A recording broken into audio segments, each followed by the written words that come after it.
Well, the price of oil is down some 8% from the high it hit earlier in the year, as concerns about a wider conflict in the Middle East have subsided. But with risks on both the supply and demand side, where does the price of oil go from here? And what does it mean for the energy sector? Joining us now to discuss is Andrew Yastreb, Vice President for Portfolio Research at TD Asset Management. And Andrew, thanks for joining us today. And we'll start with the price of oil. Is the $70 to $90 trading range for oil the new normal? Well, thank you for having me. And to answer it directly, I think yes, it's probably the range we will continue to see in the future. And we've seen it for about a year and a half already. I think it's also a range that is sustainable because it satisfies both suppliers and customers.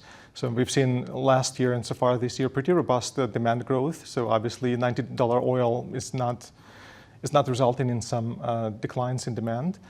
From supplier perspective, it's pretty much all about OPEC. And if you think about OPEC, I don't think OPEC wants $100 plus oil. Their reaction function is not to maximize price of oil, is to have it high enough that they will satisfy their own internal needs, like balancing their budgets for Saudis, UAE, and a lot of other producers. But at the same time, they don't want to incentivize adoption of EVs and people switching away from gasoline cars, and they don't want to incentivize increase in capex and production growth in US and other countries that they compete with.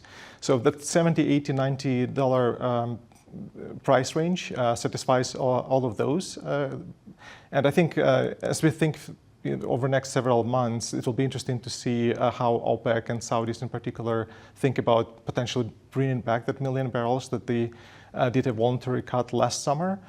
Because if we see oil being in the lower end of that range, maybe they extend it and it's positive. But if we see oil again rebounding to 90, I think it's high probability that 1 million barrels a day would come back to the market. And from that perspective, I don't think there's too much upside in the oil price from here. And from your perspective, I mean, that isn't necessarily a bad thing for oil companies. How does this pricing environment set things up for oil companies generally? So that's an interesting point, right? Because usually when investors think about investing in oil companies, they want oil prices to go 20, 30, 50% higher, right? You want the torque to commodity. I think it has changed since COVID. We've seen a couple of really strong years of returns, but from here, it's not as much about oil going higher significantly. It's more about the fact that all these energy companies have very clean balance sheets. They have very high free cash flow yields, and because they don't grow and they don't need to invest in capex as much as they used to, they can return most of that cash, right? So when we are talking about those free cash flow yields for large integrated producers, those can be in 7-8% range. For a lot of smaller producers, that's 10% and above, right? So from that perspective, having that confidence that they will be returning that cash back, if you stay within that range, that's sustainable over time, and it's really good return through dividends and buybacks. And you don't have that much risk of them going out and investing in capex, right? Like historically, their cycle was, okay, oil price is high, let's go and drill more, invest more, and then oil prices crashed. Let's pull some of that back. I think we're a lot more disciplined now, and I think it's a lot more healthier environment for investors to make money over time and compound those earnings. Okay, let's talk a little bit about the Canadian market. When you look at the Canadian energy sector versus US, how do they differ right now?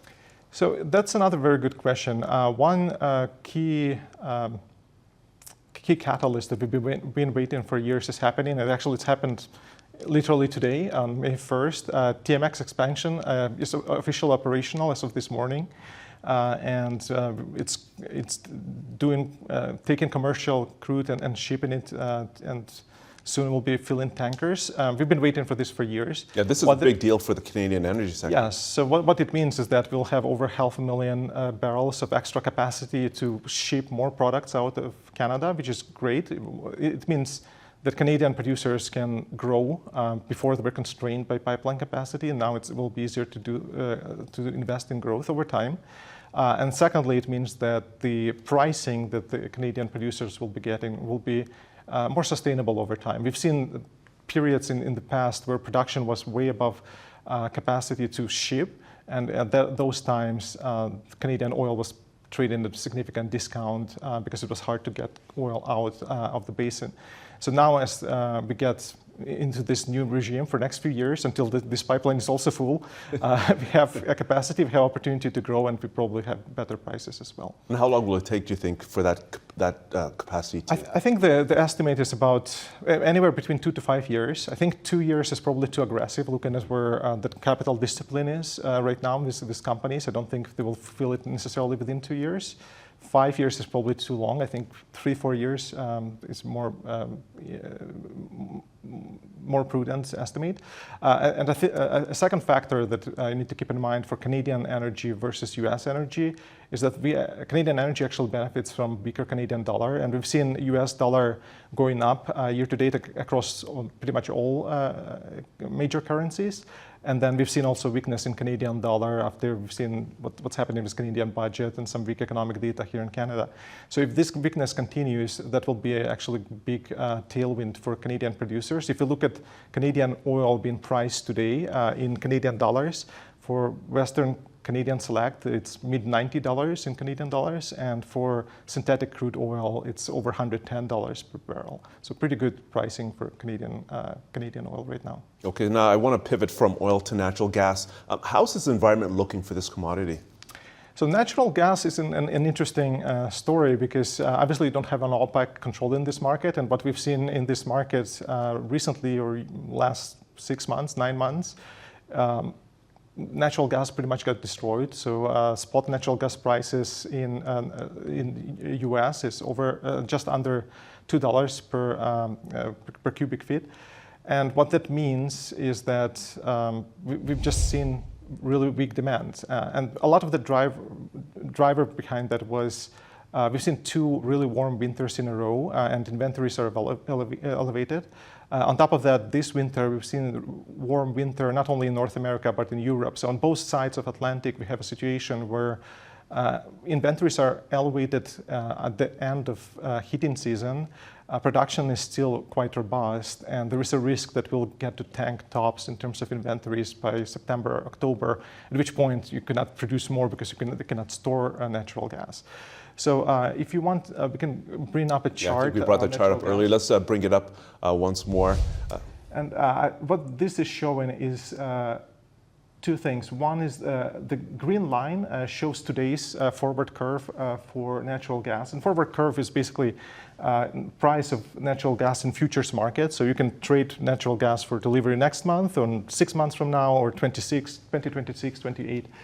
So we've seen this weakness that I was talking about as the green line is below orange and gray line, which is where the curve was 6 and 12 months ago.